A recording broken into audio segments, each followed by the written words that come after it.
I want to talk to you about Jesus Luzardo, and I know that you got me a message and you said he was sort of on your short list of things to talk about today. I don't know what direction you want to go with this, so maybe I'll allow you to introduce him. But I have some things on him that I've been thinking about and would love to talk about. Well, we've talked about Luzardo in the past, right? And he kind of grew on me late last year. Dude, I love him. Yeah. I do. I think he's going to be lights out this year. Yeah. Well, there's some stuff. I mean, obviously he's a contract year. Yeah. That matters, right? But he grew on me late last year. So he gets off to that tremendous start, and we're talking in May, like early Cy Young conversation, and people be like, "Oh, just the end of May, you can't be talking about Cy Young," and then he goes out and he blows up right against the Brewers, and that undoes all of it. Like at one start, ended all of that. Yeah, it did, and then there was some inconsistency for a little bit, right? In the summer, he would have a good start and then a mediocre start. I mean, he didn't have the blow up starts again, but he was just a little bit all over the place. And then he seemed to kind of get it back together again right at the end of the year, like in September. And you start to think, all right, maybe that was just the downslope of the roller coaster for this season. But then what he did in the postseason against the Dodgers, he shoved and he shoved hard, and he didn't care. He didn't let his emotions get the best of him, which had happened a couple times during the season. And that showed me a lot. And that's the thing, right? Like the stuff is awesome. He looked great the other day, the way that he finished last season. But I look at it from the mental standpoint, because one of the things that I was asking myself in the middle of last year when he was going through those inconsistencies was like, does this guy have the head for this? Like, it felt like he was unable to stop the bleeding. He was unable to almost at times compose himself, like where you could see the frustration be so visible that you wondered, like, hey, man, like, can you harness it? Like, can you put it all together? And when things don't go your way, can you figure it out? Can you meet the moment? And that's when you look at like, you go to October and you see the way that he performed. I mean, he was just remarkable. And I don't think you can ever again say like, oh, here's a guy that I worry about from his psyche, like his psychological aspect. Like to me, that box has been checked emphatically. I wonder where this goes now. Like, where does this go long term? I really do believe, like, you put me on the record here, we could play this back in July. I might sound like an idiot. It would not be the first time. But I really do think that he's going to pitch at, a level in which you look at the short list of Cy Young contenders come August. And I think he's going to be on it. I really think we're going to get that type of season from him so long as he stays healthy. What does that mean? And feel free to push back on that, but I really do believe that he's about to do something where we go, oh, damn, like this is different. This is special. Yeah, I'm kind of with you, Bob.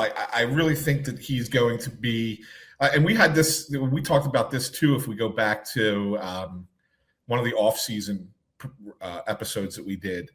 And the question was, who are the most important Phillies right now? And we did I think we did top 5, and Jesus Luzardo was in our top 5. Mm-hmm. Like out of all the players, like he's in that list. He's a dude now, right? He's a guy.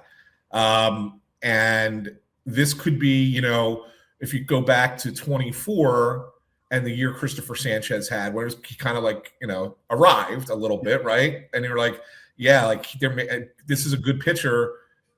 And then last year happened where he was number 2 in the Cy Young race. Last year we saw the good of Jesus Luzardo. Is this that year where it's like, okay, now he takes that big step and puts it all together? And I think I think it's really possible. And if that's the case, Bob, and then you get Wheeler back. And look, I Rock Philly puts this in our comments, and he says, Nolan Painter, decent. Wheeler back in May. Sanchez Luzardo. Phillies will have the best rotation in baseball.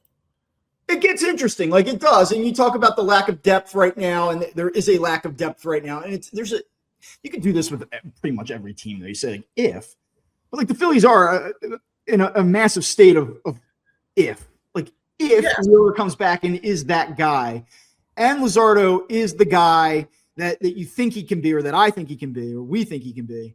And Sanchez has been established at this point where like this is what he is, and you can expect him to be an elite level, all-star level performer year in, year out. I mean, it's about as good as it gets. Obviously Los Angeles has the names and guys that can perform at a high level, But those three, and then when you look at what they have in the back end, assuming that Nola comes back, assuming that Painter shows enough flashes, even if there's inconsistencies baked into that where he's a number 4, that's a pretty high-end number 4 type guy. Like, that's where I know people listening to this hate the Phillies right now, that they're tired of the Phillies, that they're skeptical of the Phillies. But, like, when you look at the grand scheme of things, like, let's just all say that we observe baseball for another 50 years in this city. There's not going to be many better situations than what they're entering with right now. Like, that's the way I would invite people to look at this. Like, I'm right there with everyone that kind of rolls their eyes and goes like, dude, Alec Boehm again, seriously? Like, we're going to do this in the middle of the order? I understand it. But when you look at what has been and what is yet to come, I just don't think there's going to be maybe 5 years to 10 years max in the next 50 where you say, like, the 2042 Phillies were better than the 2026 Phillies. It's a good team. Yeah, it is a good team. And when you look at the pitching staff, I mean, you go back to 2011, right? I mean, that staff. But how many other staffs in the history of this franchise are better than what you have now besides 2011? Like, I don't know. I don't know if there is one. This is all obviously contingent upon Zach Wheeler returning, in a timely fashion also. Not that he has to be back May 1, but I actually would like to know what you think the timeline is, because he did talk. I'm sure you heard it and on social media and stuff. He met with, I guess it was the midday show on WIP.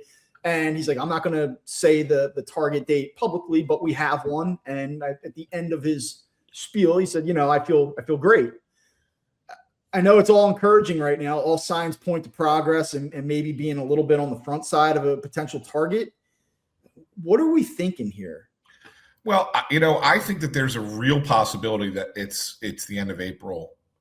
But if I had to guess what their target date is, I'm going to say May 15th. Okay. It's target 6 weeks is what I kind of how I look at it. But I think if he has, everybody always wants to beat their expected timeline. So if he has a target date, I'm going to say it's the end of April. That way he'd beat it by about 2 weeks.